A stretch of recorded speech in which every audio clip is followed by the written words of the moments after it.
pamaagi sa Ginoo. Ginaliman ka, kastiguhon ka niya, dayon iya kay ino pagampo. Usay maglingkod ka ba? Usay pa rin Ginoo, usay siguro binuangan ra mo sa Ginoo siguro.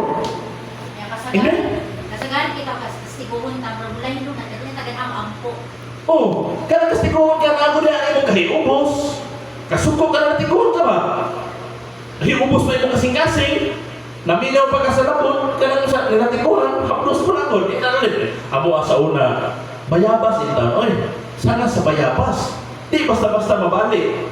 Ya, ikaw pa'y pananon. Ikaw pa'y pakwaon. Ini gumaguna ni mo. Isali dito sa bintana, sa pultahan pa ron. Ikaw pa lagi, nikagin mo. Mawag kita.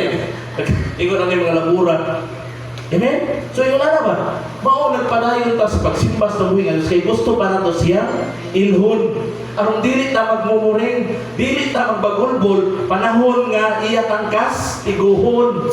Amen. Kay kung dili ta masiksi balita kasabot sa pamagi sa Ginoo, mo na magyaw-yaw ang tao. Kano man kita nga ang problema sa Ginoo, di mapapul ko tabangan ra man ko niya. Kano man yung iya na kitabangan, wa na lang ko niya tagay problema. Sakto dili. Amen. Kabantay ka, inuman na tugod-tigo, kita magininganan, na ato ang konsensya. Parang maluoy ta, magkita ta pamagi nga, kung saan na ito pagkuha, pagbalik ang loob sa atong anak din nato, kaya atong makaon, palitan nato, kung sa imong gusto. Amen? Pero naay kinaya pag nga inigatigo niya, bakit mong ginagawa is masukogin siya?